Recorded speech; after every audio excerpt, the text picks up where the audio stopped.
Okay. Miss Rice and I were joking around because her son said something to her and she's like, they're all literally just going through the Greek alphabet. I don't understand it. But like, why? Don't know. It's fine though. Okay, so we are graciously going over number 11. I skipped all of 7 through 10 just so that I could go over one of these one more time. Thank you, Mrs. Shaba. You're just so amazing. I know, I know.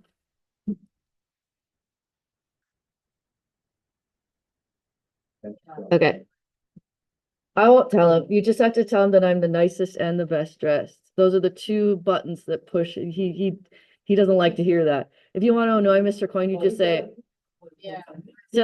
so tell him that Mrs. Talbot is the nicest and the best dressed. That's what you do. Okay, anyway. All right. So this problem, A is 2, B is 1, period is 2 pi over 1, which is 2 pi.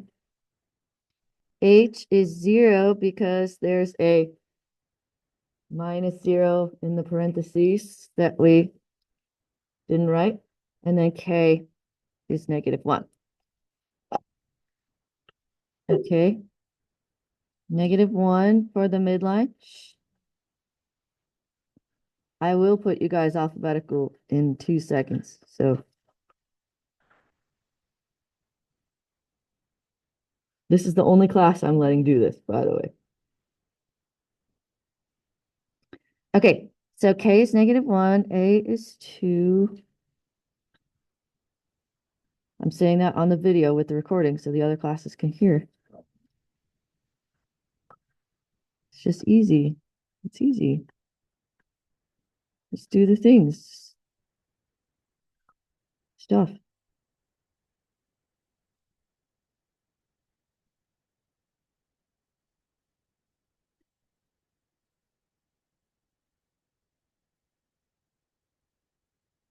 Okay. Any questions about how I found A, B, P, H, and K, or how I graphed the midline or the amplitude? Are we good on those two? Okay, next, locator point for sine is HK, so 0, -1, which is right here. Don't forget to switch the sign on H if it's not 0. So this would be, remember there's a minus here basically. Okay, now the period is 2 pi, which is 1, 2, 3, 4, 5, 6, 7, 8 boxes on this graph paper. So I count 8 boxes, 1, 2, 3, 4, 5, 6, 7, 8.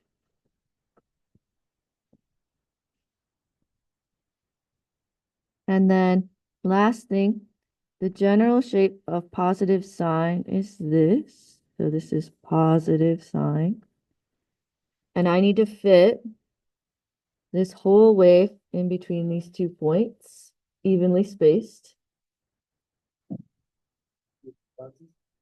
Oh, so I went to the origin and I counted to 2 pi.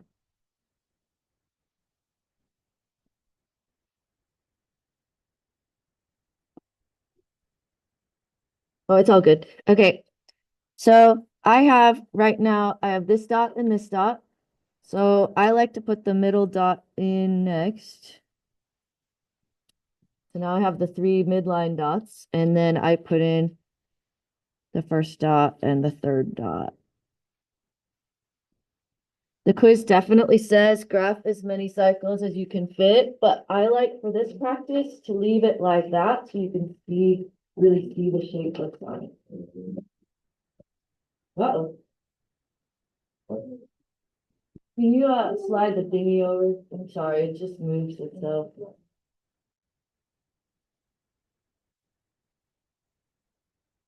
Okay. Any questions about number 11 before I move on from that? And then flip your paper back to number 5 when you're ready.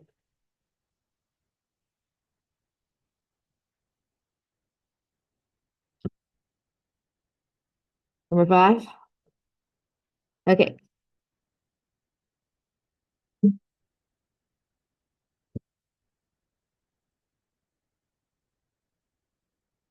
Okay, so now we have negative angles in radians, same directions as before. 0, negative 18 pi over 18, negative 36 pi over 18.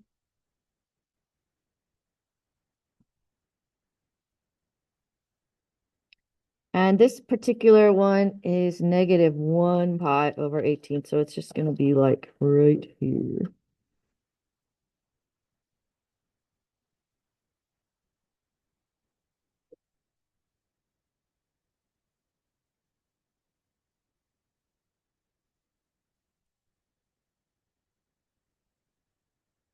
You guys see where I got the 18 and the 36 from and why I did that?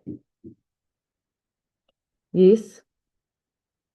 Okay, now the reference angle is the difference between these two, which is pi over 18. So the distance, the angle between here is pi over 18. And then I'm going to put in my other 4 quadrant lines. 3, I guess, actually.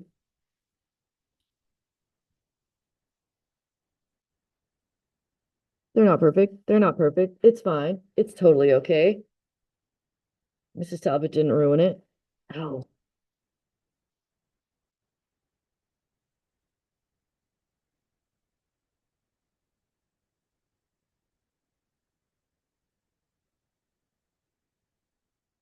Okay. So the reference is pi over 18. Quadrant 1 is also pi over 18 because it's 1 in this direction. Quadrant 2. Okay, so if this is negative 18 pi over 18, it's also positive 18 pi over 18. It's both of those things. Coterminal means that it has infinite answers. It's also positive, which means that this is 17 pi over 18. And this is 19 pi over 18.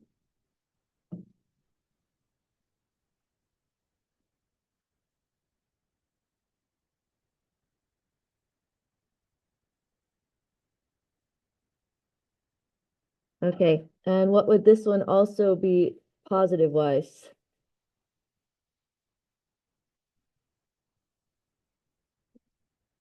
Mm-hmm, 35 pi over 18, because this is a negative 36, it's also positive 36.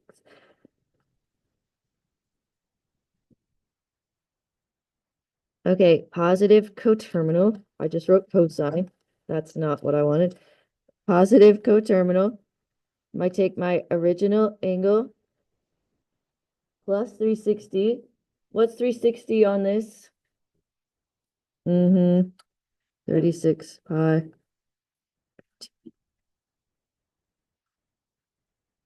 And that should make sense because we wrote them right next to each other. So clearly they are coterminal. Negative coterminal.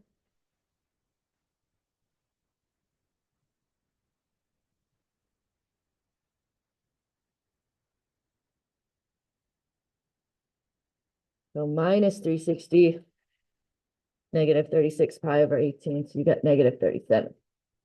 I actually find these problems to be easier in radians. But that might be because I can't subtract without a calculator. I can, sort of. Thank goodness you guys are all here to help. Okay. So, okay. Next thing I'm going to do is show you my agenda. So, as I said, I'm hoping that we get through 51, 53, 81, and 82. That would be great. You're going to notice a shift in the topics between 53 and 81. First of all, it jumps 30 problems. But it's going to go from arithmetic to geometric. So we're going to start working on the multiplying, which I know what the formula for that are. And we're just going to start that today. And I do want to mention that when I say summation notation, CUDA or your book might say sigma notation, summation, and sigma are the same thing. Okay, and that is the big symbol for it, that big E symbol. Here is your joke, and I'm telling you, it's one of my favorite ones of the whole year. So the homework is 54, 55, 56, 58, and it says, I'm a bit worried about Mike's obsession with the difference between sine and cosine. And then it says, don't worry, it's just a phase. It's because a horizontal shift is a phase shift.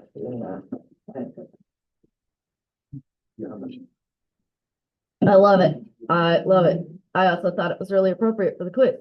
Okay, so arithmetic summation notation. First thing we need to do is talk about this symbol that we're going to use. So everyone practice, this is your first time. Draw the big E. That is a capital Greek letter sigma. We're going to draw him a lot. You'll get lots of practice. Mine are never perfect. It's okay. And why do we have sigma notation or summation notation? This is just pure laziness. This is notation for people who are just too lazy to write out the whole series. Because series can go on a really long time. I've given you a very simple example here, but if it's a really, really large one, you would want to figure out a way to represent the series without writing it all out. Okay, so first thing we're going to say is this is the Greek letter sigma. And it means add up.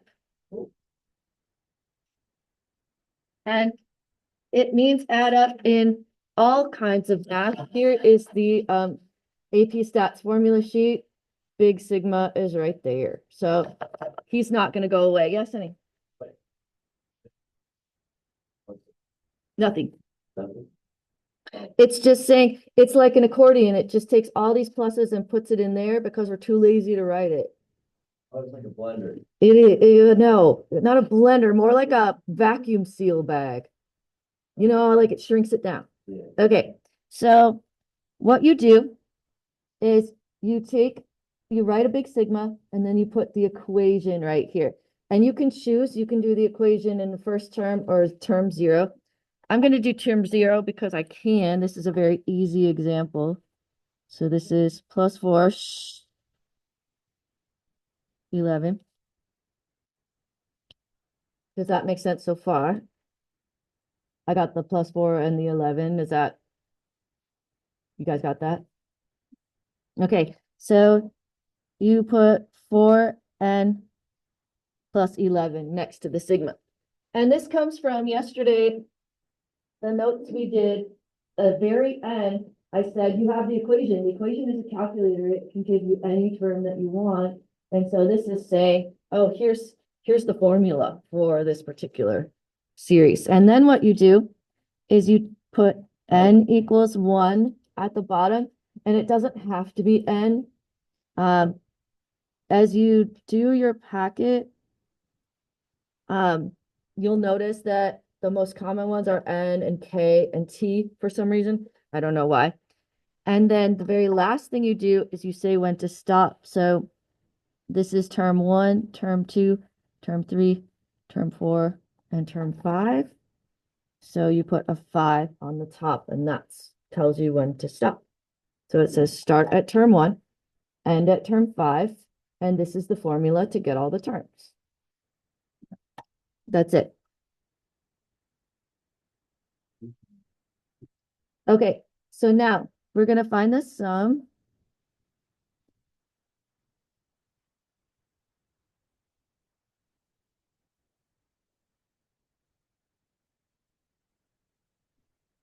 So there's your sum formula again.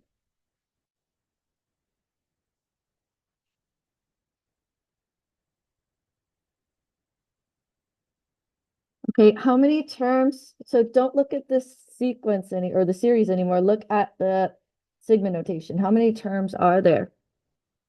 5. And what is the first term? We don't really know. So we're just going to do a little bit of side work here. So I have first term, plug in 1.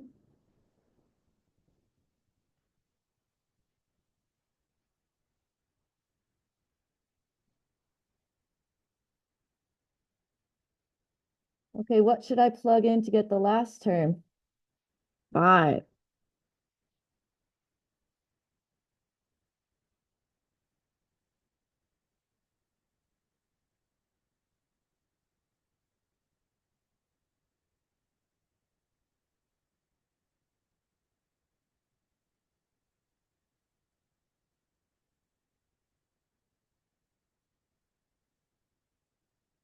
Okay, now did it match my original series? Was the first term 15? Yes. Was the last term 31? Yes. And I'm hoping they add up to 115.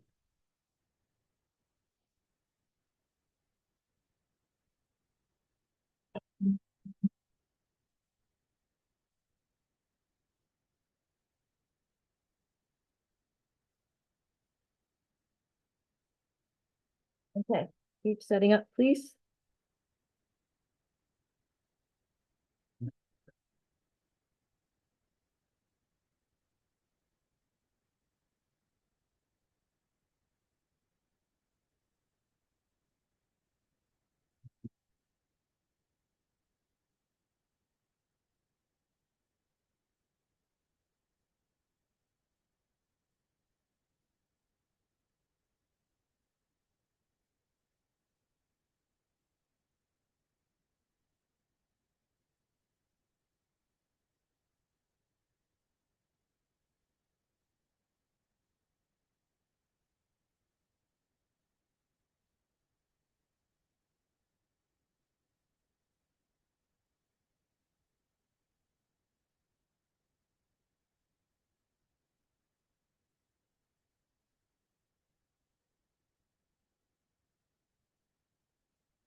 Okay, so I want you guys to all know that the sigma notation will go all the way to calculus, use it in stats, as you saw. It does not apply to just arithmetic series. It can be anything. It just means add up.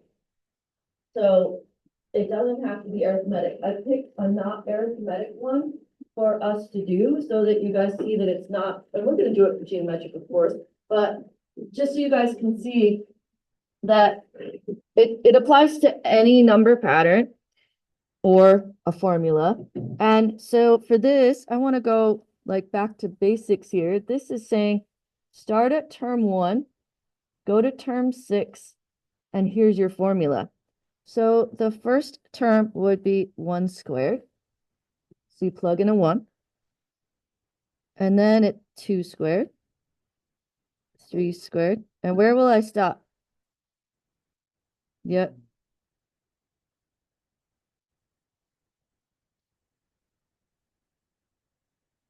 So notice it doesn't always have to be n. You'll see n, k, and t mostly from what I saw in CUDA.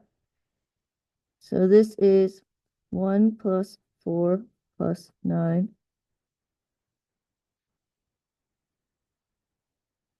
And I want to be very careful to talk about how I can't use Gauss's formula for this. Gauss's formula only applies to arithmetic series. These are not going up by the same amount each time. So unfortunately, I just have to add them together like good old times. But it's 91.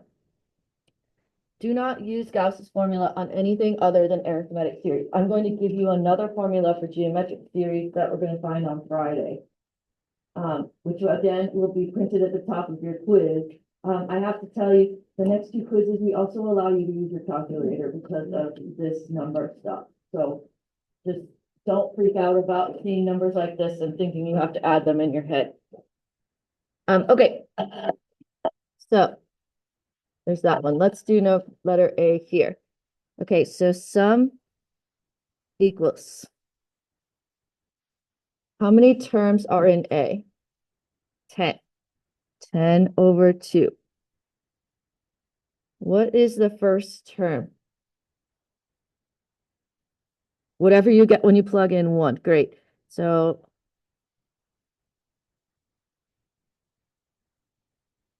8.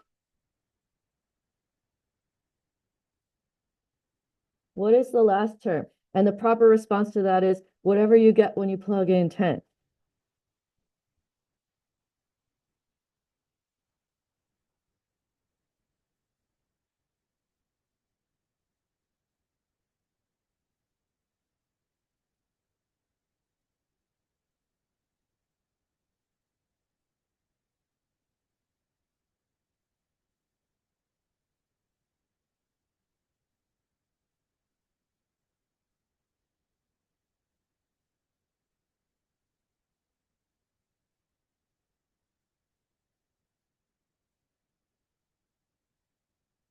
Do you guys have any questions about A?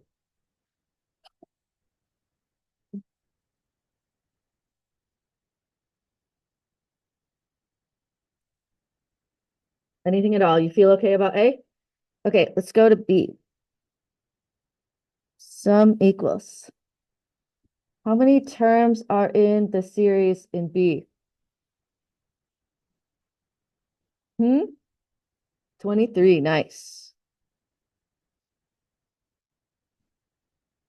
What is the first term? 105.5, radio station. What is the last term? 6.5. And you can tell because it said it's the 23rd one.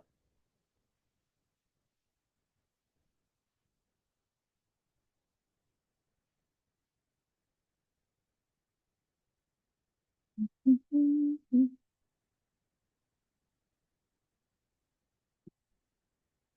112? No. 108? No, it is 112. 112?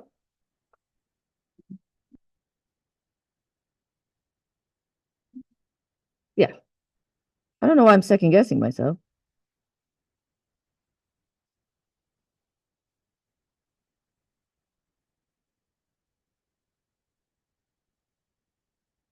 Okay, now we're gonna actually, go to D and try that one yourself, please. Skip C for a moment. C is spicy, but I want you guys to try D on your own.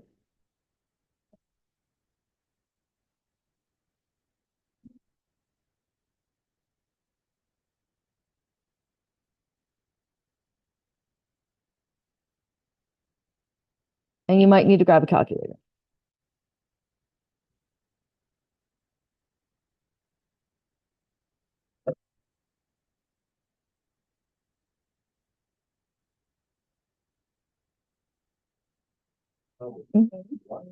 Why is 30 not full?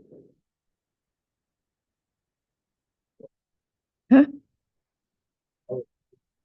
Yeah.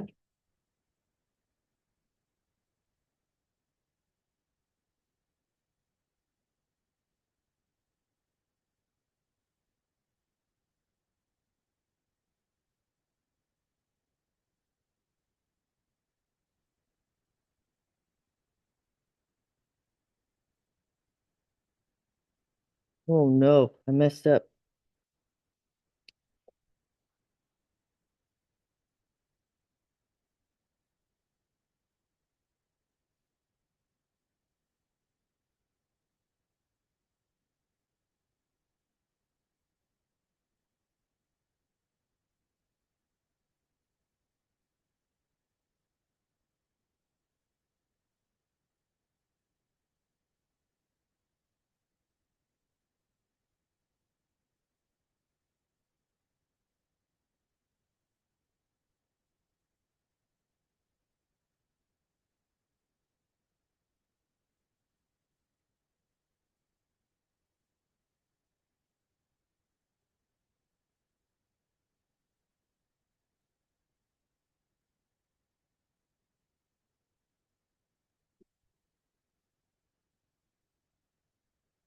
D, you're doing D.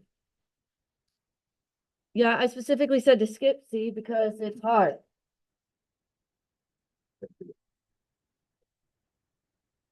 D is a preparatory problem for future stuff. I just want you to do D right. Preparatory.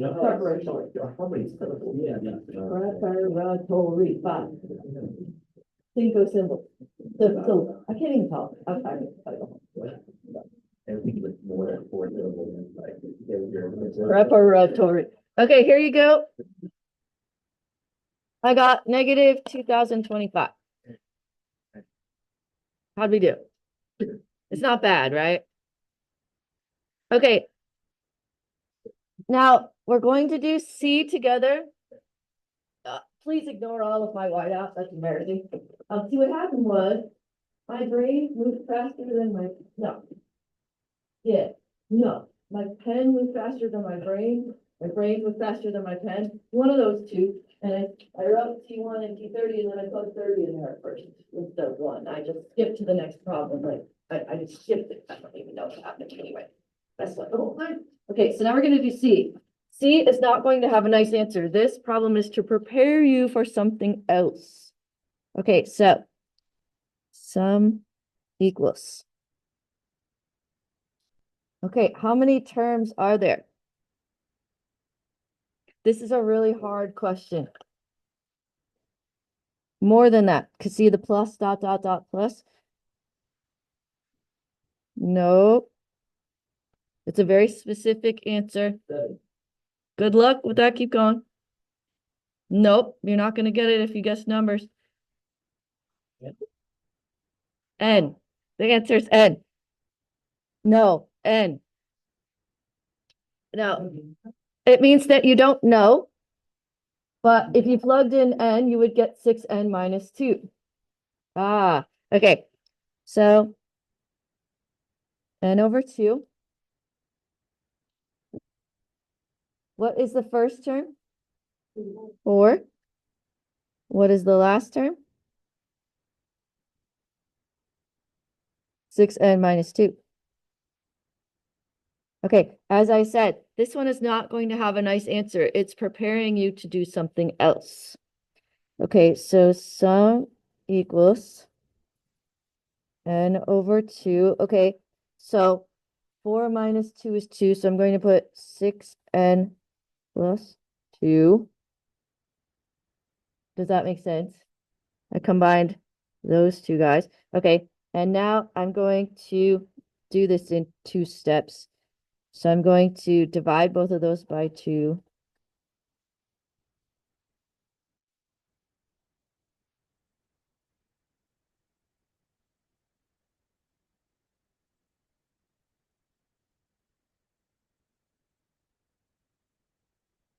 Okay, what is this preparing me to do?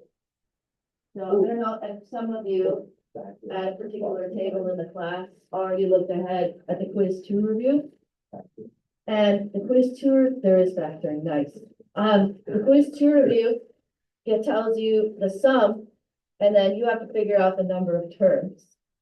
So you're gonna plug a number in here, and then bring it all to one side and diamond and bob. So that's what, it's just baby steps.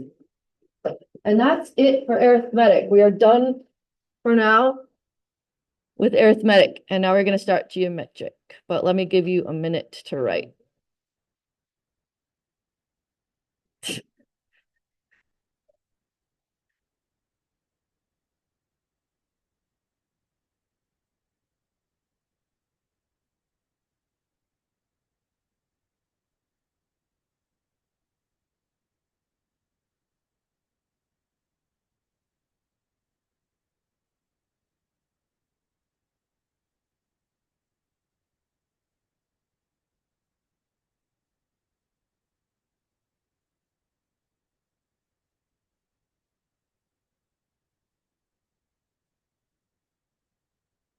Okay, flipping the note. Hoping you.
Okay, so as I said, my goal is to get through 81 and 82. Whatever we don't finish, we'll just pick up on Friday.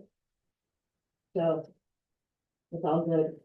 So I think right now you're actually working ahead to make Friday easier, which is what you're doing. It always makes you feel a little better if you think you're working ahead. You can make another day easier. Yeah. Okay, now back to math one. What makes something geometric? Multiplication. That is the correct answer. So geometric sequences or series are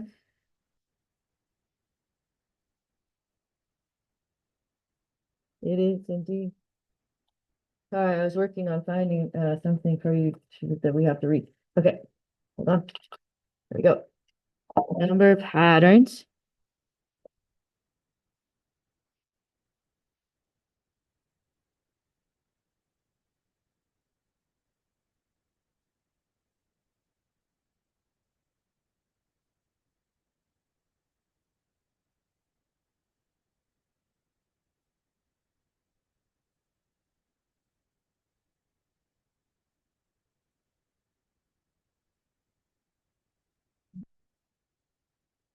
Number patterns formed by repeated multiplication of a common ratio R. So in geometric lands, it's not D, it's R for the growth. Meaning ratio or fraction. Okay, what is R in this particular example right here? I've given you an easy one. 5. Okay. R is 5 in this particular example here. I've started with easy as possible. However, some geometric equations or series sequences are really weird. They have like all kinds of decimals and fractions in them, and it's not really easy to spot R. What you can always do is take term 2 divided by term 1. So if you've got a really weird one, take the second thing divided by the first thing. So in our case, this would be 50 over 10, which is 5. You don't need to do that. Most of the time, you can just eyeball what's happening. But if you can't, because they're weird decimals or fractions or something, term 2 divided by term 1. Okay, now what would term 0 be if we're multiplying by 5 each time? 2. On these, the geometric ones, I feel like the writing it in terms of the first term is so much easier because that number in front, a lot of times is a gross repeating decimal or fraction or something terrible. So usually I'm going to write these in terms of the first term, but we're going to do both right now. So in terms of term 0, it looks like this. T of n equals T0 times R to the n. And I want you to think of it as y equals ab to the x. And then for the first term, it's T of n equals T1 times R to the n minus 1. Very similar to arithmetics where the n becomes n minus 1 because you're like backing up a spot. Okay, so we're going to write it both ways. Term 0 in this problem is 2. The multiplier is 5. We just did this in math 1 like a couple days ago. And then we don't ever do this, though, the first term stuff. And then first term is 10 times 5 to the n minus 1. Okay, 0th term, easier to plug into for sure. Because of your experience with logs, you could see why that would be a very difficult cat to get out of the tree, much compared to that cat out of the tree, squirrel or whatever. Squirrel? Did someone say squirrel? Hmm. Yep. Oh, And the first term is my favorite. I like it because you don't have to calculate T0.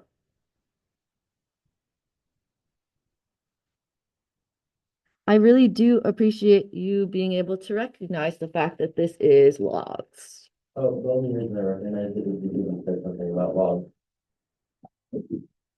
But thank you. Yeah, for that. Well,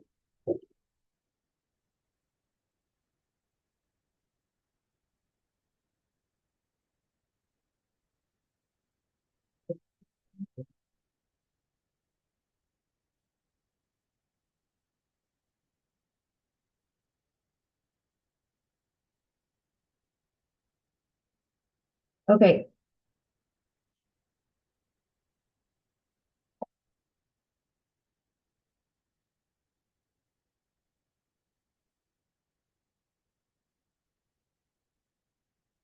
Okay, now for C, we're going to do something a little spicy. We're going to take this one. Is this one written in term 0 or term 1? In terms of term 0 or term 1? 0, right? You can tell because it's just a plain end. Okay, and we're going to write the series just a little bit, and then we're going to rewrite it in terms of first term. Okay, so on something like this, 18 is not the first number. So what I like to do, because I'm a consistent person, is I take my 18, put it in pink, and make my arrow back to it. 18 doesn't really exist in the series. Okay, now what is the first term though? Does anyone know how to do that in their head? 18 times 3. 54. So 54.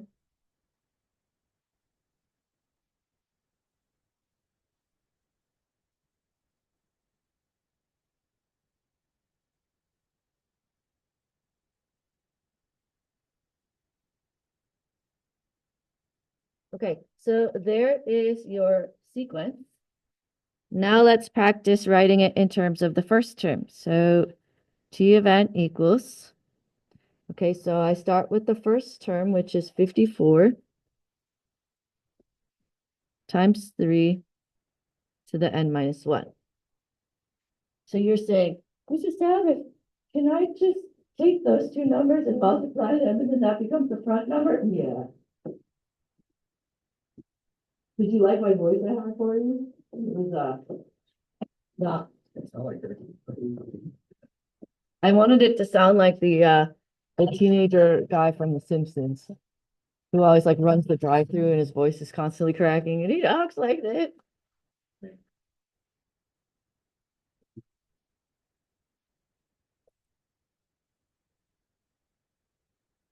Okay, now 82. If we don't finish it again, no big deal. We're doing great.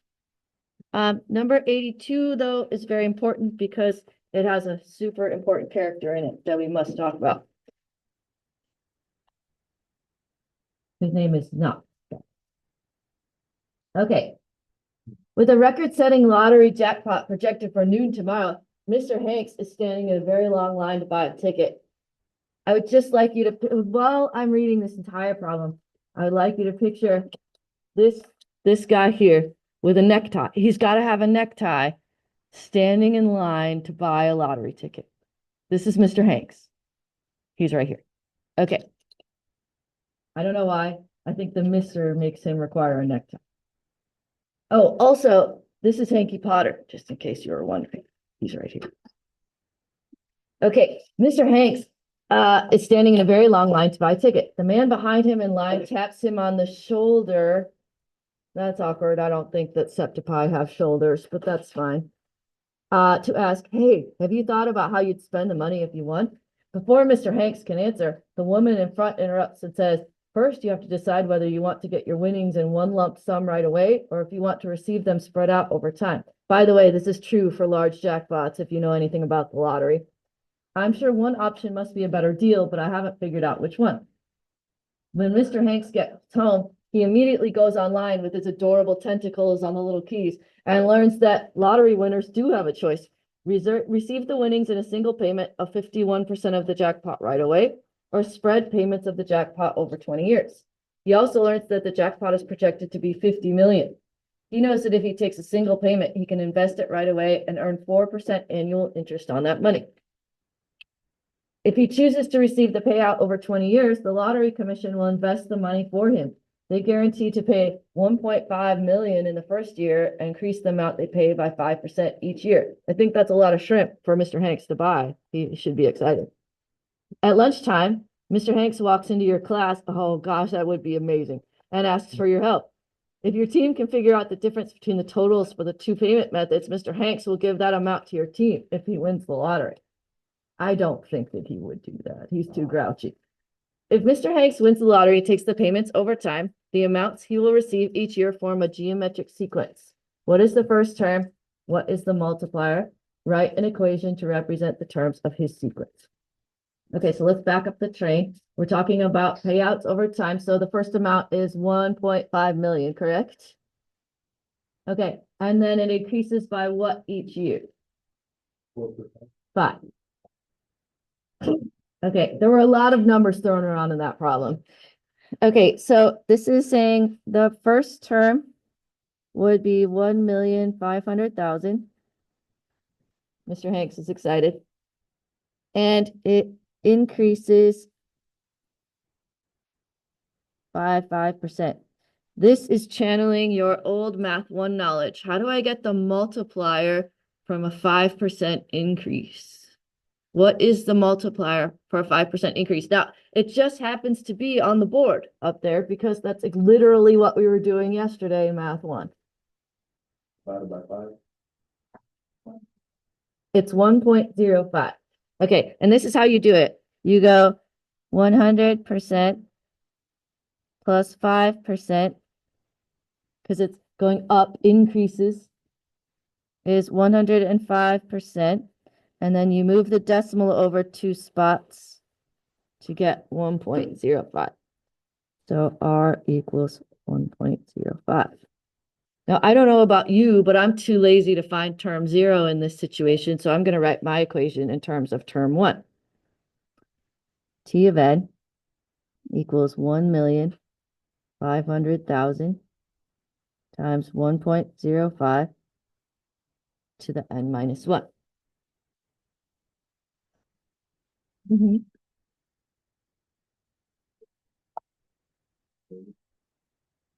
But it's not like you got money in the 0.5 thing. So it's 0, right? It's just, you're overthinking it. It's just first payment.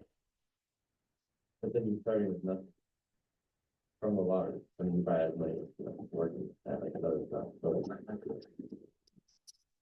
Overthinking it. First payment, 1.5 million. Okay. B.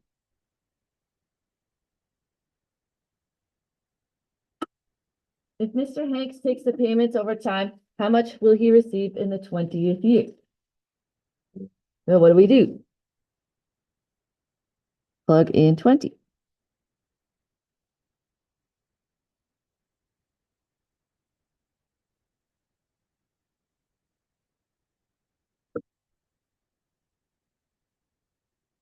See what the calculator has to say.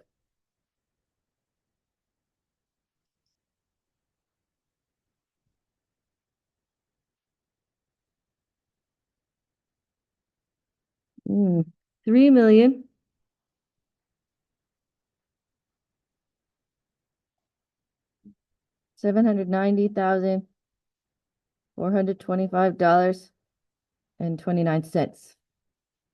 Okay, this is time for us to have a tiny conversation. For the love of all that is holy, if you're doing a problem with money, please round to 2 decimal places the penny. If you leave my math class and you tell somebody that you're going to get $0.9, I'm going to be crying in my grade. There is somebody literally on my math one test, we did one of those things that was like, if you buy 14 pairs for $1.80, how much does it cost to buy 12 pairs, you know, like one of those? And they wrote $16.9.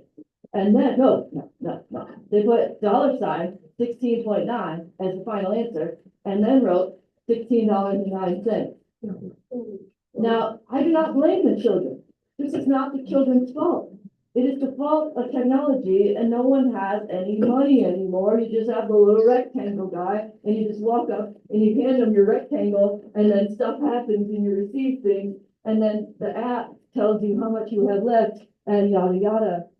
Now, my stepson, he works at Trader Joe's, so he does the cash register thing, like he knows how to do money. But I don't think, do you guys like have a piggy bank anymore? Like literally, we were doing a systems problem.